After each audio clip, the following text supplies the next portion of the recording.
Hello guys, computer networking पढ़नी है लेकिन समझ नहीं आ रही तो ये वीडियो आपके लिए है। मेरा नाम है राजन शर्मा और शाइन टेक लर्निंग में आपका स्वागत है। बिगनर्स के लिए ये वीडियो बहुत ही यूज़फुल होने वाला है। बेसिक से नेटवर्किंग शुरू करेंगे, एडवांस तक लेके जाएंगे। मेरी गारंटी है मेरे वीडियोस देखने के बाद आपको कोई और वीडियो देखने की ज़रूरत नहीं पड़ेगी। तो आइए शुरू करते हैं। इस सेशन में हम देखेंगे नेटवर्क होता क्या है, कंप्यूटर नेटवर्क क्या होता है, हमें नेटवर्क की ज़रूरत क्यों पड़ती है और नेटवर्क कितने टाइप्स के होते हैं। सबसे पहले हम देखते हैं कि नेटवर्क क्या होता है। सिंपल सी भाषा में आपको बताऊं तो नेटवर्क दो अलग अलग वर्ड से जुड़कर बना है। एक तो नेट, दूसरा वर्क। नेट का मतलब तो आप जानते हैं, जाल। जाल ही तो होता है नेटवर्क। और दूसरा है वर्क, मीन्स जाल बिछाकर तो काम किया जाए उसे नेटवर्क कहते हैं। देखते हैं कैसे। डेफिनेशन में लिखा है कनेक्शन बिटवीन टू और मोर एंटिटीज। सबसे पहले तो नेटवर्क में कम से कम दो एंटिटीज होनी चाहिए। एक सिंगल कोई भी डिवाइस या कोई भी इंसान नेटवर्क नहीं बना सकता। ऑलराइट, तो सबसे पहली कंडीशन कि कम से कम दो एंटिटीज तो होनी चाहिए। चलो अब हम एक एग्जांपल समझते हैं। चलो एक फैमिली नेटवर्क ले लेते हैं। राइट, ये मान लीजिए इसका नाम है रवि है। ये है रवि का फ्रेंड है। ये है रवि के अंकल, सॉरी, रवि की फ्रेंड के अंकल। और ये है रवि का कज़न। और ये है कोई ऐसे ही एनोनिमस बंदा जिसको रवि नहीं जानता।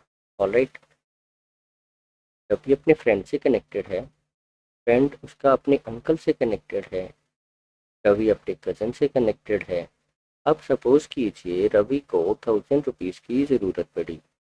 अब रवि किससे मांगेगा? उसके पास खुद नहीं है तो किससे मांगेगा? किससे मांगेगा? क्या वो इससे मांग सकता है?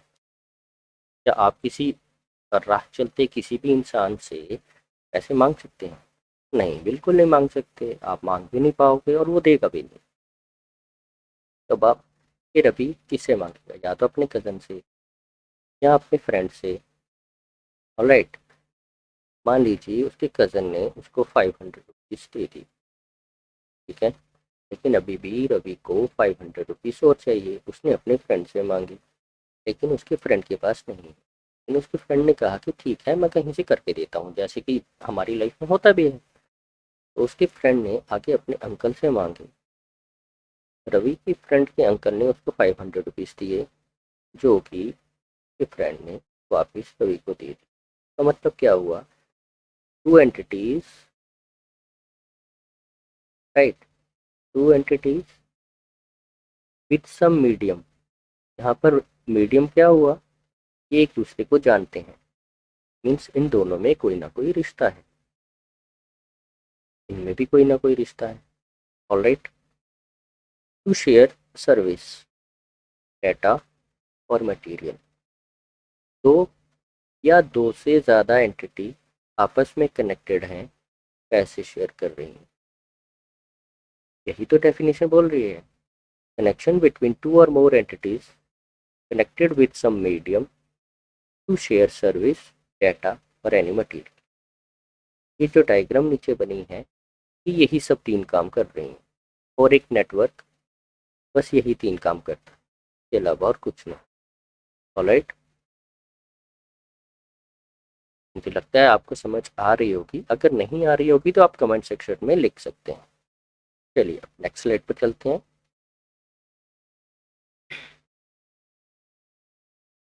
यहाँ पर लिखा हुआ है what is a computer network.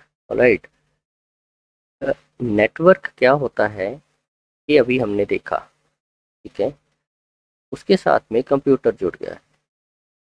बस जहाँ पर पहले रवि था वहाँ पर कंप्यूटर आ जाएगा, कज़न था कंप्यूटर आ जाएगा। डेफिनेशन क्या बोल रही है? कनेक्शन बिटवीन टू और more computing devices. Alright, computing devices क्या क्या हो जाएंगी? जैसे कंप्यूटर हो गया, लैपटॉप हो गया, मोबाइल फ़ोन हो गया, प्रिंटर, स्कैनर, ये सारी कंप्यूटिंग डिवाइसेस होती हैं। जब ये आपस में कनेक्टेड हो जाएंगी तो वो एक नेटवर्क बनाएंगी। ऑलराइट, उनके बीच में कनेक्टेड विद नेटवर्क केबल और मीडियम, ये है इनका मीडियम। वो किस मीडियम से कनेक्टेड होंगे? या तो केबल से कनेक्ट होंगे या तो फिर वो वायरलेसली वाईफाई के थ्रू कनेक्ट होंगे। ऑलराइट, टू शेयर डाटा और रिसोर्सेज, मीन्स कि वो कंप्यूटिंग डिवाइसेस हैं, वायरलेसली या केबल से कनेक्ट भी हैं, लेकिन वो कनेक्ट होके करेंगी क्या? ये करेंगी डाटा शेयर करेंगी या रिसोर्स शेयर करेंगी। ऑलराइट, अब रिसोर्स शेयरिंग से मतलब क्या है?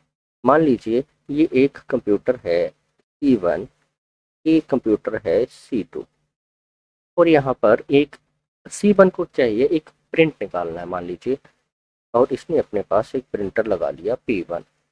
इसने यहाँ से इस प्रिंटर को कनेक्ट किया, एक कोई एप्लीकेशन जो भी डॉक्यूमेंट प्रिंट लेना था P1 से प्रिंट ले लिया। अब C2 को प्रिंट चाहिए। अब इसके पास प्रिंटर नहीं है तो ये क्या करेगा? या तो एक प्रिंटर लगाएगा, ऑलराइट, या तो फिर अपना डॉक्यूमेंट C1 को देगा ताकि मुझे प्रिंट निकाल दे। लेकिन अगर ऐसा हुआ तो डॉक्यूमेंट उसका ब्रीच हो गया, अपना वो डॉक्यूमेंट नहीं शेयर करना चाहता किसी के साथ, राइट। इस केस में वो क्या करेगा? एक अलग से एक प्रिंट और लगाएगा, एक दूसरे डिवाइस उसने लगाई, वहाँ से प्रिंट दिया और उसने हार्ड कॉपी ले ली।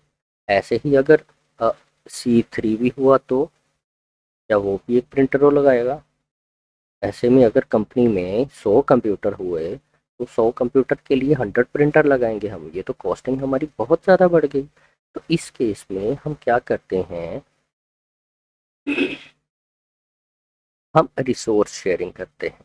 अब रिसोर्स शेयरिंग होती कैसे है?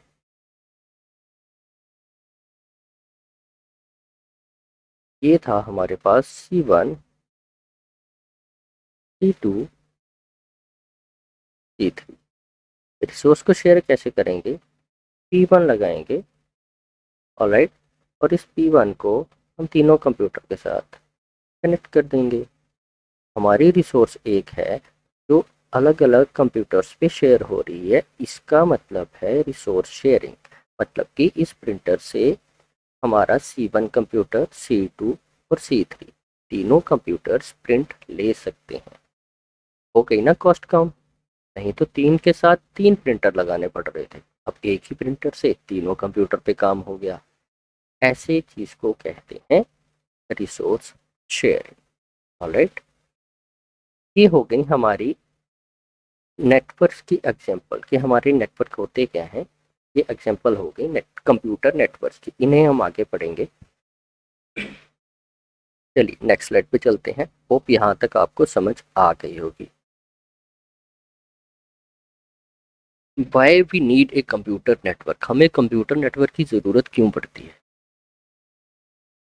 सिर्फ इन्हीं कारणों से, डाटा एंड फाइल शेयरिंग के लिए, कम्युनिकेशन को इम्प्रूव करने के लिए, रिसोर्स की शेयरिंग और उनकी प्रॉपर यूटिलाइजेशन के लिए, कॉस्टिंग, कॉस्ट की एफिशिएंसी बढ़ाने के लिए, मतलब कि कम कॉस्ट पे ज़्यादा आउटपुट, राइट, स्टोरेज की कैपेसिटी को इम्प्रूव करने के लिए।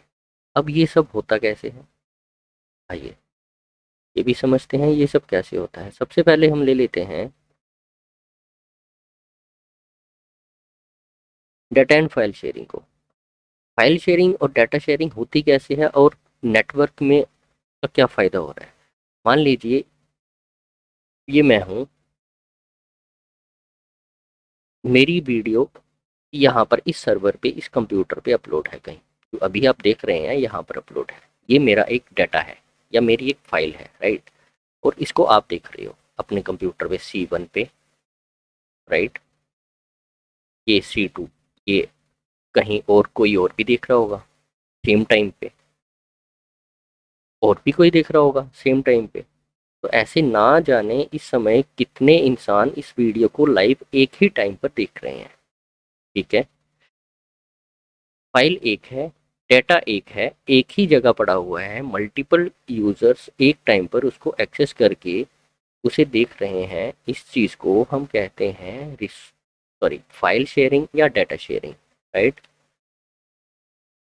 अगर ये फाइल शेयरिंग नेटवर्क, सपोज कर दीजिए ये नेटवर्क चीज़ नहीं होती तो क्या करना होता, और आपको ये वीडियो देखनी भी है, नेटवर्क नहीं है, आपको ये वीडियो देखनी भी है, तो क्या करते, ये वीडियो पहले मैं आपको देता, आप देखते, जब आप देख लेते फिर मैं इसको देता C2 को, फिर आप ये देख लेते, फिर मैं C3 को देता, फिर C4 को देता। तो ऐसे ही और भी कितने जो देखने वाले हैं उनको बारी बारी से देना पड़ती। लेकिन नेटवर्क की वजह से क्या हुआ, एक टाइम पर हज़ारों लोग एक ही टाइम पर एक ही फाइल को शेयर कर सकते हैं, देख सकते हैं, डाटा को शेयर कर सकते हैं, उनको यूज़ कर सकते हैं। होप आपको डाटा एंड फाइल शेयरिंग समझ आ गई होगी। दोस्तों अगर कोई भी चीज़ अगर आपको समझ नहीं आती है तो आप मुझे कमेंट सेक्शन में लिखिए, अपनी ईमेल आईडी साथ में लिखिए, और आपको कौन सी चीज़ समझ नहीं आई है मैं उसको एक बार दोबारा से बताऊंगा, दोबारा उसके ऊपर एक पर्टिकुलर एक डेडिकेटेड वीडियो बनाएंगे ताकि आपको वो चीज़ कॉन्सेप्ट हो जाए, एकदम क्लियर हो जाए, राइट। अब हम चलते हैं इम्प्रूव कम्युनिकेशन। कम्युनिकेशन हमारा कैसे इम्प्रूव होगा, राइट। एक नेटवर्क से हमारा कम्युनिकेशन कैसे इम्प्रूव होता है, जैसे कि ईमेल सिस्टम, राइट। एक ईमेल इसका बहुत ही अच्छा एग्जांपल है। ईमेल हो गया, सोशल नेटवर्किंग हो गई, इंस्टेंट मैसेजिंग हो गए। अ, एक मुंबई से दिल्ली तक कोई एक लेटर पहुंचाने के लिए या तो पहले पोस्ट ऑफिस यूज़ होते थे, हम पोस्ट करते थे, घंटों महीनों लग जाते थे या दिनों लग जाते थे हमारा एक लेटर मुंबई से दिल्ली या दिल्ली से मुंबई पहुंचने के लिए। अब क्या होता है, कंप्यूटर है, बस C1 एक मुंबई में कंप्यूटर लगा है, दिल्ली में एक कंप्यूटर लगा है। अब C1 को अगर मेल कोई एक पोस्ट कोई एक डॉक्यूमेंट सेंड करना है, कोई एक लेटर लिखना है दिल्ली को C2 को, तो वो एक मेल करेगा, झट से पहुंच जाएगा। कम्युनिकेशन कितना फास्ट हो गया। पहले कितना लगता था, एक लेटर पहुंचाने के लिए पता चले 10 दिन लग गए, अब यहाँ पर तो सेकंड्स में काम हो गया ना। तो इसलिए हमारी नेटवर्क से कैसे कम्युनिकेशन इम्प्रूव होता है, हम जब से इलेक्ट्रॉनिक डिजिटल है, तब डिजिटली हम कोई भी डॉक्यूमेंट अब एक कंप्यूटर से दूसरे कंप्यूटर तक नेटवर्क के थ्रू भेज सकते हैं। नेटवर्क से हमारी कम्युनिकेशन में ऐसे इम्प्रूव होती है सपोर्ट। अगला है resource sharing and proper utilization. अभी जस्ट हमने लास्ट अपने वीडियो में देखा कि हमने एक प्रिंटर को कैसे 3-4 अलग अलग कंप्यूटर में शेयर किया, राइट। वही चीज़ थी हमारी रिसोर्स शेयरिंग। एक परफेक्ट एग्जांपल मैं आपको पहले ही रिसोर्स शेयरिंग पे दे चुका हूँ, बस आपको अगर वो समझ आ चुकी है तो जी हाँ वही थी रिसोर्स शेयरिंग। और प्रॉपर यूटिलाइजेशन का क्या मतलब हुआ, इस चीज़ के मैं आपको बताता हूँ। मान लीजिए C1 के पास एक प्रिंटर था, ठीक है, और C2 के पास भी एक प्रिंटर लगा हुआ है, ठीक है। ये मैं आपको बता रहा हूँ प्रॉपर यूटिलाइजेशन, रिसोर्सिस की प्रॉपर यूटिलाइजेशन कैसे होती है। C1 के पास एक प्रिंटर है, C2 के पास एक प्रिंटर है, अलग अलग प्रिंटर, ये 10,000 रुपये का था, ये भी 10,000 का था, दो अलग अलग प्रिंटर लगा भी रखे हैं। अब मान लीजिए C1 ने क्या किया, एक महीने में 10 प्रिंट दिए, C1 में एक महीने में सिर्फ दो ही प्रिंट दिए। इस प्रिंटर पे और इस प्रिंटर पे लोड कितना है, 10,000 पे। ये तो हमारे अननेसेसरीली C2 को दे रखे हैं, नहीं देने चाहिए थे। माना कि ये साल में दो ही प्रिंट देता है, कभी देता ही नहीं है, इसको ज़रूरत ही नहीं है प्रिंटर की, तो हमारी ये प्रॉपर यूटिलाइज नहीं हो रहा है। ये प्रिंटर हमारा प्रॉपरली यूटिलाइज नहीं हो रहा है। ऑलराइट, तो हम क्या करेंगे, इसको यहाँ से हटाएंगे, C2 को ये वाला प्रिंटर कनेक्ट करके दे देंगे। इससे क्या हुआ, हमारे ये 1,000 रुपीज़ जितने का भी ये प्रिंटर था वो बच गए, और जब भी C2 को ज़रूरत पड़ेगी वो प्रिंट दे देगा। ऑलराइट, ये हुआ हमारा इस प्रिंटर का प्रॉपर यूटिलाइजेशन। यहाँ तो ये प्रिंटर फ्री पड़ा हुआ था, इसका कोई यूज़ ही नहीं हो रहा था। जो चीज़ प्रॉपरली यूज़ हो रही है, उसका यूटिलाइजेशन प्रॉपर हो रहा है, उसी को प्रॉपर यूटिलाइजेशन बोलते हैं। अभी हमारा P1 का, पहले P1 पे monthly monthly C1 10 page print दे रहा था और C2 2 पेज प्रिंट दे रहा था। इस पे 10 पेज आ रहे थे, और इस पे 2 आ रहे थे। अब अगर जब ये कनेक्ट इसके साथ हो गया तो यहाँ पर इसके 12 पेज आने लगे, मतलब कि इसकी यूटिलाइजेशन और ज़्यादा हो गई। पहले सिर्फ मंथली 10 पेज ही दे रहा था, अब ये 12 दे रहा है, यूटिलाइजेशन और बढ़ गई। इसी को बोलते हैं प्रॉपर यूटिलाइजेशन और शेयर रिसोर्स शेयरिंग।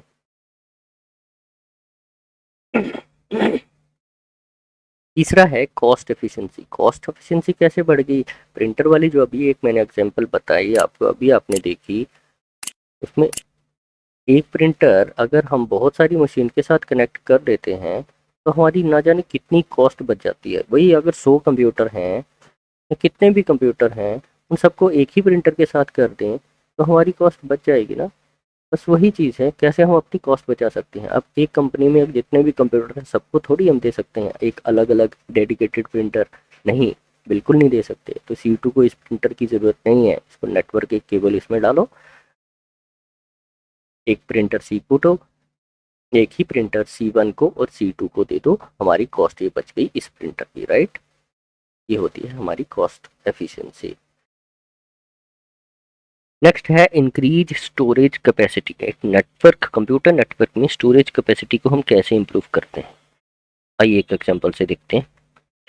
मान लीजिए ये है हमारे पास C1, इसमें जो हार्ड डिस्क है वो 500 GB की है, राइट। ये है C2, इसकी भी जो हार्ड डिस्क है वो कितनी है, मान लीजिए 500 GB के है। ये जो यूज़ कर रहा है मान लीजिए 300 GB को यूज़ कर रहा है, और ये भी 200 को यूज़ कर रहा है सपोज, राइट। तो इस केस में हमारे पास क्या हुआ, हमारे पास 1000 GB की टोटल स्पेस है, इसमें से यूज़ कितनी हो रही है 500, फ्री कितनी है 500। देखिए अब यहाँ पर हमारे पास ये जो अ, इस कंप्यूटर के पास C1 के पास जो 200 फ्री पड़ी हुई है कहीं और यूज़ नहीं हो सकती। यहाँ पर जो 300 पड़ी हुई है वो कहीं और यूज़ नहीं हो सकती, बेकार है यहाँ पर, क्योंकि ये कंप्यूटर में किसी और कोई तीसरा कंप्यूटर थोड़ी यूज़ कर सकता है, नहीं कर सकता है। दैट मीन्स हमारी जो 500 TB की जो स्पेस है इन दो कंप्यूटर में जो 500 की जो फ्री स्पेस पड़ी हुई है वो हमारी यूज़ नहीं हो सकती, कहीं भी फ्री पड़ी है, यूजलेस। तो इसलिए हमारी ना तो स्टोरेज की प्रॉपर यूटिलाइजेशन हो रही है, ना हमारी कैपेसिटी इंक्रीज हो रही है। इंक्रीज कैसे कर सकते हैं, एक एग्जांपल इसके साथ और लेते हैं। मान लीजिए हमारे पास टोटल स्पेस कितनी थी 100 TB, सॉरी 100 GB की, ये ले ली हमने 100 GB की। एक हमारे पास स्टोरेज है,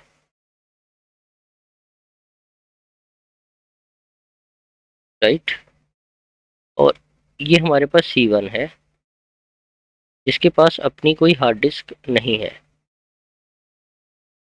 ये भी हमारे पास C2 है, इसके पास भी अपनी कोई हार्ड डिस्क नहीं है। तो ये स्पेस कहाँ से लेंगे, यहाँ से। एक कॉमन स्टोरेज है हमारे पास जिसकी कैपेसिटी 100 GB है। C1 को कितनी चाहिए 300, C2 को कितनी चाहिए 200, यहाँ पर कितनी बच गई 500। अभी भी वो 500 हम C3 को दे सकते हैं, दे सकते हैं ना। इस केस में क्या हुआ, अगर हमारे पास कॉमन स्टोरेज, एक सेंट्रलाइज्ड स्टोरेज होता है, उसको हम प्रॉपरली यूज कर सकते हैं। C1 को जितनी रिक्वायरमेंट थी C1 ने ले लिया, C2 को जितनी थी C2 ने ले लिया, C3 को जितनी थी C3 ने ले लिया। इसका मतलब हमारे पास जितनी स्टोरेज है वो सारी की सारी यूज हो सकती है इस केस में। लेकिन अगर हमारे पास इंडिविजुअल सिस्टम्स की इंडिविजुअल हार्ड डिस्क है तो उसमें हमारी कुछ ना कुछ फ्री रह जाती है जो कि अनयूटिलाइज रहती है, राइट। ये चीज कब हो सकती है, अगर हमारे जो सिस्टम है वो एक कॉमन स्टोरेज के साथ नेटवर्क बनाए तो। अगर हमारे सिस्टम्स एक स्टोरेज के साथ नेटवर्क में आ जाएं तो ये चीज़ हमारे पास पॉसिबल है। ऑलराइट, आजकल इसी तरह की एक टेक्नोलॉजी यूज़ हो रही है, आप लोगों में से बहुत सारे लोग जानते भी होंगे।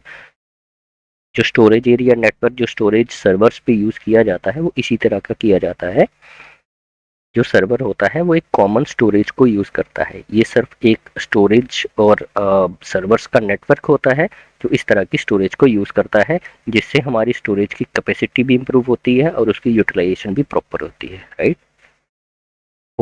वीडियो में नेक्स्ट हमारा है टाइप्स ऑफ कंप्यूटर नेटवर्क। यहाँ पर हम पढ़ेंगे कि कंप्यूटर नेटवर्क के कितने टाइप्स हो सकते हैं या होते हैं। सबसे पहला है pan. Pan means personal area network. Personal area network क्या होता है? एक एक एरिया नेटवर्क से मेरा जो मानना है, एक जो जियोग्राफिकल रीजन को देखते हुए और नंबर ऑफ कंप्यूटर्स को देखते हुए बनाया जाता है, उसे हम एरिया नेटवर्क कहते हैं। एरिया नेटवर्क मतलब पैन पर्सनल एरिया नेटवर्क में हमारा क्या चीज़ आएगा? मान लो एक मोबाइल फ़ोन है, आप उसको अपने लैपटॉप के साथ कनेक्ट कर देते हैं, डाटा केबल से नेट अपने लैपटॉप के साथ कनेक्ट कर दिया। दो डिवाइसेस हुई, एक कमरे के अंदर हुई, वो जो दो डिवाइसेस हैं वो हमारी पैन के अंदर आएंगी। मतलब कि आपके घर का है, आपका अपना लैपटॉप है, अपना टैबलेट है या अपना मोबाइल फ़ोन है, ये तीनों चीज़ें, इनमें से दो चीज़ें आपने कनेक्ट कर ली एक रूम के अंदर, तो ये आपका पर्सनल एरिया नेटवर्क हो गया, राइट। अगर मान लीजिए कि आप 10 या 12 लैपटॉप हैं, एक तो आपने वो एक ही कमरे के अंदर हैं कनेक्ट कर लिए 10-12 लैपटॉप, तो वो पैन के अंदर नहीं आएगा।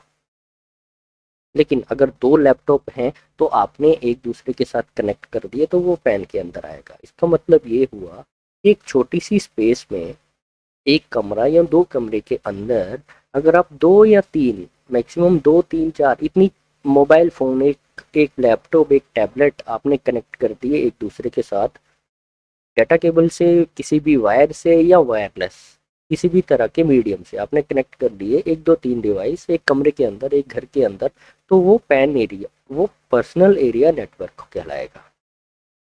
अंडरस्टैंड? ओके। अब आता है हमारा लोकल एरिया नेटवर्क। ये बहुत इम्पॉर्टेंट है कि आप लोकल एरिया नेटवर्क को समझें। बहुत ही आसान भाषा में आपको समझाऊंगा।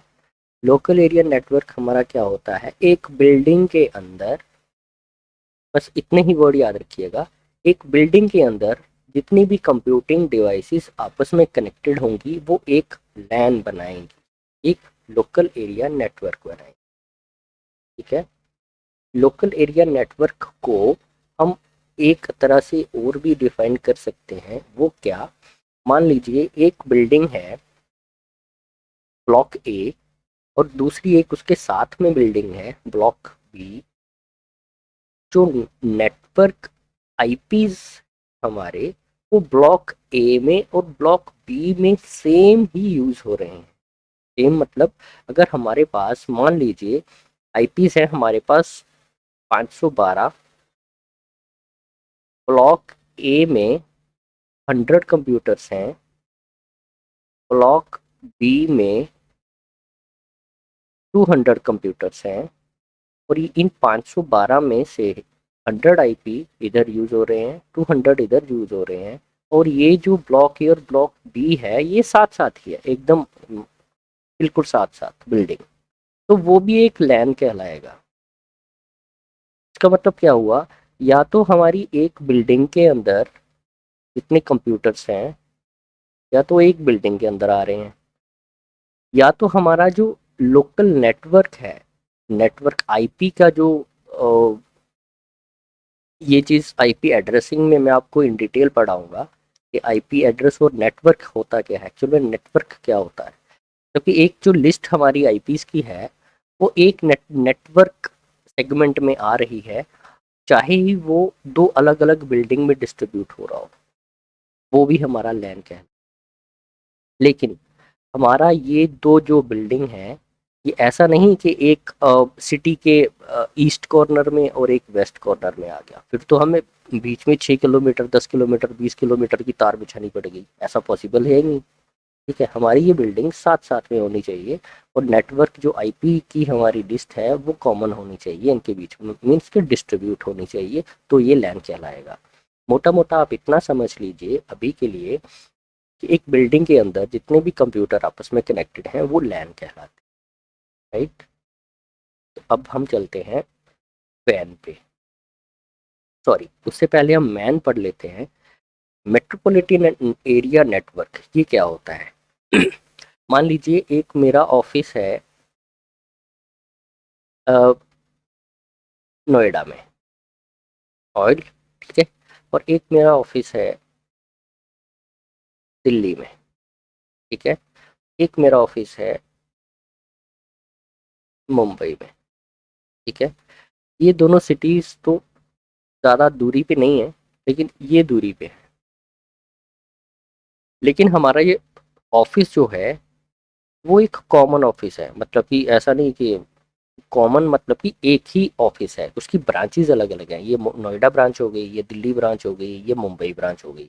इस केस में क्या होगा, यहाँ पर जो आईपी की लिस्ट होगी, जो नेटवर्क आईडी होगी यहाँ की नोएडा ऑफिस की वो अलग होगी, दिल्ली ऑफिस की अलग हो सकती है, मुंबई ऑफिस की भी अलग हो सकती है,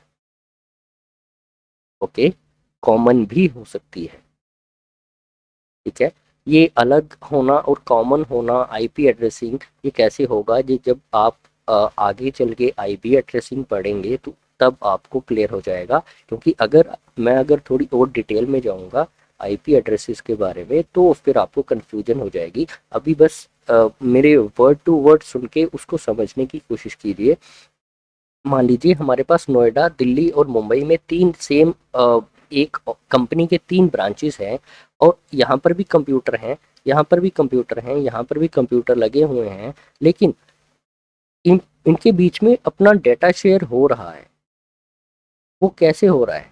without internet, without internet data share हो रहा है। कैसे हो रहा है? इस केस में क्या किया जाता है, हमें, मैं जो समझता हूँ, हमें आईएसपी की मदद ली जाती है। तभी हम क्या करेंगे, अब क्या हुआ कि दिल्ली और मुंबई के बीच में, दिल्ली ऑफिस से मुंबई ऑफिस के बीच में हम कोई ये केबल थोड़ी बिछाएंगे, या दिल्ली जो ऑफिस है उसके बीच में केबल बिछाएंगे? नहीं बिछाएंगे। उसके बीच में जो बिछी बिछाई केबल है, दैट मीन्स आईएसपी जो एयरटेल है या कोई और है, उनकी जो बिछी बिछाई केबल है हम उनको यूज़ करेंगे, ठीक है। हमारा डाटा जो भी है वो इंटरनेट पे नहीं जाएगा, लेकिन हम, मान लो एयरटेल की हमने इंटरनेट लिंक ले लिया, जो कि इंटरनेट लिंक नहीं कहलाता है, उसको हम कोई प्राइवेट लिंक भी बोल सकते हैं, पेयर टू पेयर बोल सकते हैं, या तो फिर उसको हम एमपीएलएस लिंक बोल सकते हैं। तो इस तरह के लिंक आईएसपी प्रोवाइड करता है, जो एक डिफरेंट डिफरेंट लोकेशन पर सिचुएटेड अलग अलग ऑफिस को कनेक्ट करने के काम आता है। इससे क्या होता है कि हमारा जो भी बीच का कम्युनिकेशन है वो सिक्योर रहता है और वो इंटरनेट पे नहीं जाता है। हम आईएसपी को तो यूज़ कर रहे हैं, लेकिन हमारा जो कम्युनिकेशन हो रहा है वो सिक्योर है, इंटरनेट पे नहीं जा रहा है। इसका मतलब क्या हुआ, दो डिपार्टमेंट या दो ऑफिसेज अलग अलग लोकेशन पे हैं, फिर भी आपस में कनेक्टेड हैं आईएसपी को यूज़ करके, वो हमारा मेट्रोपॉलिटन एरिया नेटवर्क कहलाएगा। ये दो ऑफिसेज हमारे सेम सिटी में भी हो सकते हैं। मान लो दिल्ली के ईस्ट दिल्ली में एक ऑफिस है कोई एक्स कंपनी का, वेस्ट दिल्ली में कोई एक ऑफिस है सेम कंपनी का, आपस में कनेक्टेड है, लेकिन ऐसा तो है नहीं कि बीच में 50-60 किलोमीटर की इन्होंने केबल बिछाई हो। नहीं बिछा सकते, पॉसिबल नहीं है, कोई प्राइवेट कंपनी ऐसा नहीं कर सकती। तो कम्युनिकेशन हमें बिल्डअप करने के लिए क्या करना पड़ेगा, एसपी की मदद लेना पड़ेगी। एसपी की मदद से हमारा जो दोनों ऑफिस का जो कंप्यूटर नेटवर्क है वो नेटवर्क में आ जाएगा, मीन्स कि ज्वाइन हो जाएगा, हमें कनेक्टिविटी मिल जाएगी आईएसपी की मदद से, ठीक है। हमारे एक सिटी के अंदर दो अलग अलग ऑफिस जब अगर कनेक्ट हों, या डिफरेंट सिटीज़ के अंदर अंदर दो ऑफिस कनेक्ट हों, तो वो मेट्रोपॉलिटन एरिया नेटवर्क में आते हैं, राइट। एक चीज़ और यहाँ पर समझने वाली बात है, ये एक सेपरेट लैन होगा। ये है लैन 1, ये है लैन 2। लैन क्या होता है? एक बिल्डिंग का नेटवर्क। यही तो था ना, एक बिल्डिंग का नेटवर्क एक लैन कहलाता है। ईस्ट दिल्ली में जो ऑफिस है उसका जो कंप्यूटर नेटवर्क है वहाँ के लिए वो लैन होगा। वेस्ट दिल्ली में जो है वहाँ के लिए उसका खुद का एक लैन होगा। दो लैन को कनेक्ट करने के लिए हमें आईएसपी की ज़रूरत पड़ी। वो पूरा जो नेटवर्क कहलाया वो मैन कहलाया। राइट। सेम यहाँ पर भी नोएडा में एक लैन होगा, दिल्ली में एक लैन नेटवर्क होगा, मुंबई में एक लैन नेटवर्क होगा। तीनों लैन नेटवर्क को कनेक्ट करने के लिए हमें आईएसपी की ज़रूरत पड़ी। तो ये जब तीनों ऑफिस कनेक्ट हो गए तो वो मैन बन। ठीक है, तो उम्मीद है आपको ये चीज़ समझ आ गई होगी। ठीक है, अब नेक्स्ट स्लाइड, नेक्स्ट हमारा है वैन। वैन से कुछ ज़्यादा सिंपल सी भाषा में बताऊंगा। वैन क्या होता है? हमारे नेटवर्क, जब एक नेटवर्क अपने दूसरे नेटवर्क को कनेक्ट होता है तो वो वैन कहलाता है। मेरा ये समझना है, network between the networks is called वैन। ठीक है, एक इंटरनेट जो है ये हमारा वैन है। इंटरनेट में क्या होता है? इंटरनेट में हमारे थाउजेंड्स ऑफ लैक्स ऑफ हमारे नेटवर्क होते हैं। ठीक है, बहुत सारे नेटवर्क होंगे, बहुत सारे अलग अलग नेटवर्क होंगे जो आपस में कनेक्टेड होंगे। ठीक है ना, ऐसे ऐसे कनेक्टेड होंगे एक दूसरे से। तो ये क्या बनाते हैं? ये इंटरनेट बनाते हैं। मतलब ये एक वाइड एरिया नेटवर्क बनाते हैं। वाइड एरिया मतलब internet. Internet wide area network का एक जीता जागता सिंपल सा एग्जांपल है। वही वैन है, वही इंटरनेट ही हमारा वैन होता है। मतलब कि अलग अलग नेटवर्क जब एक दूसरे से कनेक्ट करके एक बड़ा नेटवर्क बनाते हैं उसको हम वाइड एरिया नेटवर्क कहते हैं। और ये ओवर द ग्लोब होता है। पूरे वर्ल्ड का नेटवर्क जब ज्वाइन हो गए हैं, एक बड़ा नेटवर्क बनाया है पूरे अर्थ के ऊपर, वो वैन है। ओके, चलिए, होप आपको ये चीज़ समझ आ गई होगी। देखिए, यहाँ पर एक पिक्चर्स के थ्रू मैं आपको फिर से समझाना चाहूँगा। ये हो गया हमारा पैन, पर्सनल एरिया नेटवर्क। एक घर के अंदर एक मोबाइल फ़ोन हो गया, एक टैबलेट हो गया, ये दोनों एक लैपटॉप से कनेक्ट कर दिए तो ये हमारा एक पैन बन गया। ठीक है, फिर आ जाते हैं हम लैन पे। लैन में क्या हुआ? ये हमारा एक ऑफिस है या एक हमारी एक बिल्डिंग है। उसके अंदर हमारे 7-8 कंप्यूटर लगे हैं, 2-3 प्रिंटर हो गए, लैपटॉप हो गए। वो जब आपस में किसी एक सेंट्रलाइज्ड मशीन या सेंट्रलाइज्ड कंप्यूटर के का यूज़ करके या कैसे भी एक बिल्डिंग के अंदर जब ऐसे कंप्यूटर कनेक्ट हो गए एक दूसरे के साथ तो वो लैन कहलाएंगे। मैन क्या होता है? अलग अलग बिल्डिंग्स के जो लैन है, राइट, अलग अलग बिल्डिंग्स के लैन आपस में जब कनेक्ट होते हैं तो वो एक वैन बनाते हैं। यही तो बात की ना हमने। ये अलग अलग बिल्डिंग्स के नेटवर्क हैं, क्योंकि हर बिल्डिंग का जो नेटवर्क होगा वो खुद में एक लैन कहलाएगा। ये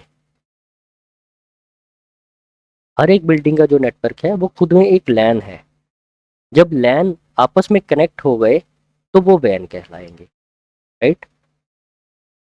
उसके बाद आता है मैन, सॉरी, वैन। वैन क्या होता है? पूरे अर्थ पे जितने भी नेटवर्क हैं वो सारे नेटवर्क जब आपस में कनेक्ट करके एक पूरा ग्लोबल नेटवर्क बनाते हैं तो वो वैन कहलाता है। आज के सेशन में था इतना ही। होप आपको जो मैंने पढ़ा है आपको समझ आया होगा। इनकेस अगर कुछ समझ नहीं आया हो तो आप कमेंट सेक्शन में ज़रूर मुझे लिखिए अपनी ईमेल आईडी के साथ, ताकि मैं उस पर डेडिकेटेड वीडियो बना सकूं। अगर आपको मेरी वीडियो पसंद आई हो तो चैनल को सब्सक्राइब कर शेयर ज़रूर करें और बेल आइकन ज़रूर दबाएं। वीडियो को लाइक ज़रूर करें ताकि मेरी आने आने वाली वीडियो का नोटिफिकेशन आपको मिल जाए। आप खुश रहिए, स्वस्थ रहिए और खूब पढ़िए। Thank you.